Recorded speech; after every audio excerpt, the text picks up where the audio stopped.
Welcome back. You're still watching Beautiful Day. This is Weather HQ. Mount Hamiguitan in Davao Oriental is a UNESCO World Heritage Site and a critical natural shield that protects communities from floods and typhoons. But today, this biodiversity hotspot faces serious threats as reports of mining damage in Barangay Macambol continues to grow. To help us understand the impact and the call to end mining in the area, we're joined by Attorney Mark Peñalver, the Executive Director of IDIS Incorporated. Magandang umaga, Attorney. Thank you so much for joining us here on Beautiful Day. Magandang umaga po, Sir Paulo, no? And magandang umaga sa lahat ng nakikinig at nanonood po.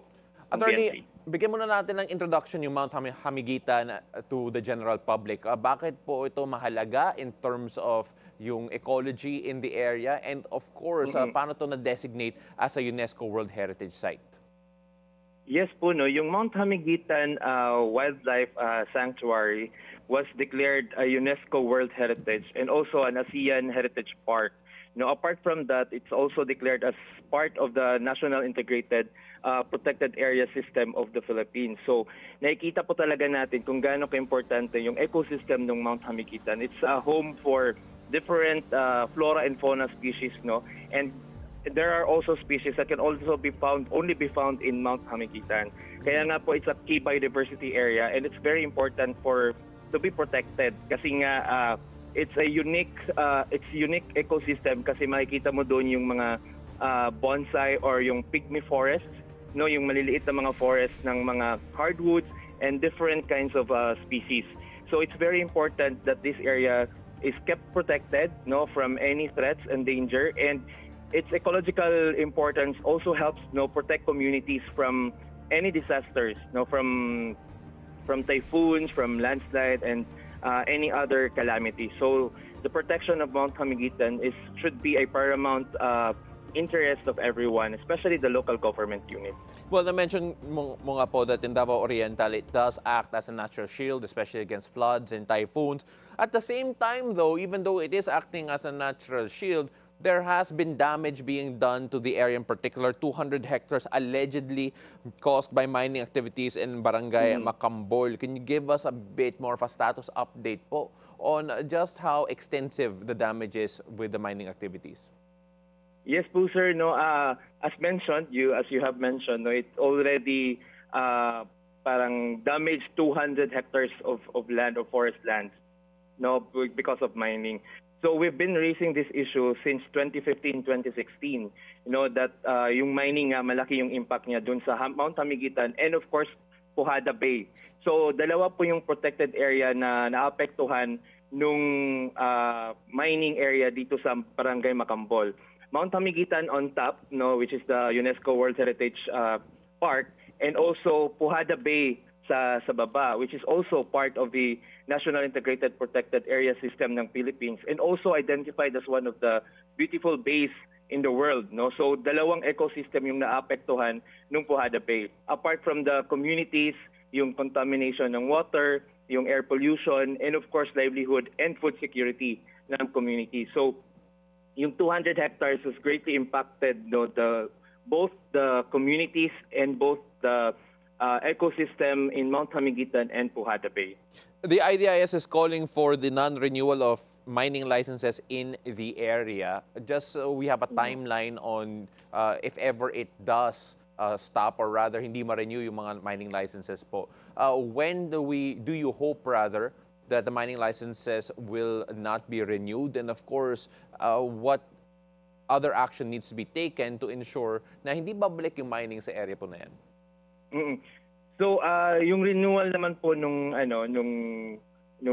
permit nila, it depends on DNR. So we are calling on DNR to not renew if they are up for renewal, to not renew their application or their permit for mining, or might as well revoke the ECC issued to them or revoke the MPSA issued to them to stop the mining activities in the area. And we are also working closely with the local government, the provincial government of Davao Oriental, to look at strategies to ensure the protection of Mount Hamiguitan and Pujada Bay. And of course, to look at any legal possibilities to be taken to stop the mining operations in Puhad ay in Barangay Macambol. Kasi nga po may mga communities na rin that are raising these issues to us, no, so we are now working with these communities, no, to ensure that their rights are protected, and of course, no, we observe due process and avail of legal remedies that are available for us to use to just stop, no, yung mining operations dito sa Barangay Macambol. Attorney, from a local community level, the argument against or rather for yung mining in the area will always be yung jobs, the local income, the economic benefits, especially for the immediate communities na nagsaserve sa mga mining companies na ito. What could you say when you compare that to yung long-term need to protect the environment and of course all of the recourses that you're trying to chase with regard to trying to stop mining in the area? In terms naman po on labor, sir, no, based on data, only 1% of the labor force, no, has been contributed by mining operations in the Philippines. No, and with regard to specifically in Davao Oriental, most of the workers in the mining sites are not from Davao Oriental. So basically, it does not really contribute to the jobs or job opportunities of the local communities in Davao Oriental. And again, yung nagrereklamo din po are from the communities because they saw the impacts. No, they see the impacts of mining in their area.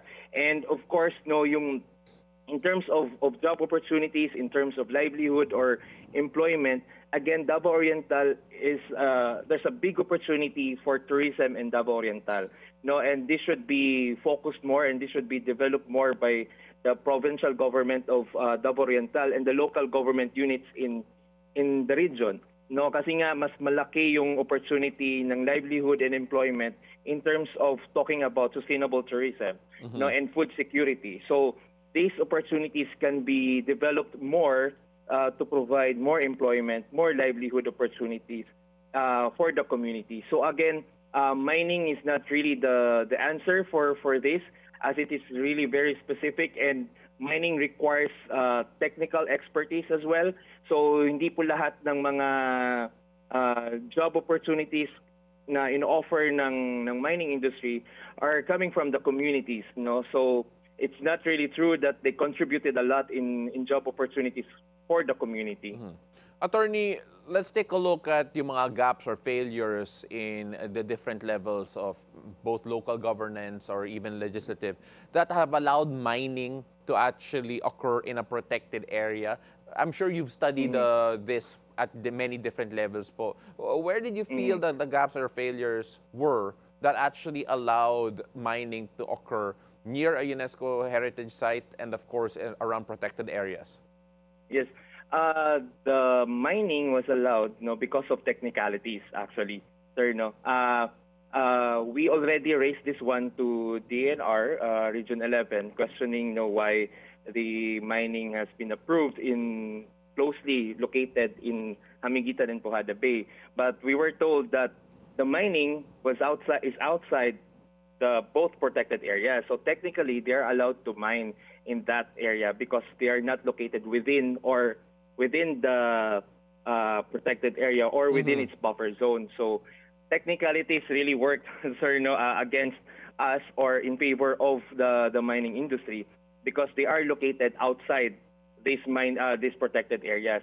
Okay. So on top, parang 8 kilometers away is Pujada Bay and 8 kilometers above is also Mount Hamiguitan. So technically, they are outside the protected areas. But we are arguing, no, if we look at these areas as an ecosystem, this is an ecosystem. So ecosystem is a community of living organisms interacting with each other. So it's very elementary, no.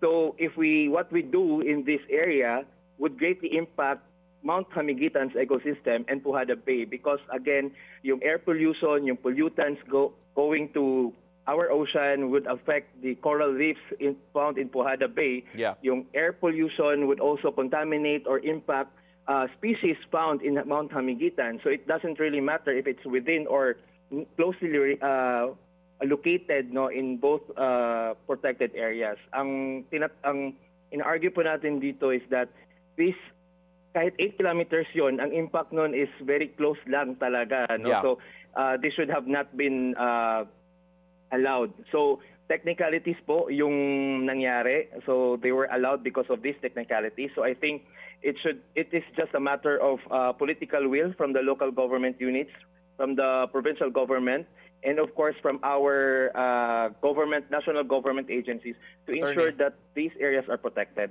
Yes, attorney. And you're absolutely right. The 8 kilometers, di po yan malayo. Isang jogging lang po yan. But Yes, yes, of course. at the same time, attorney, I wish we had more time to discuss this further, but that's all the time we have. Thank you so much for sharing your insights, and hopefully we can get more updates on this very soon. He is the Executive Director of IDIS Incorporated, Attorney Mark Peñalver. Maraming salamat po. Thank you so much.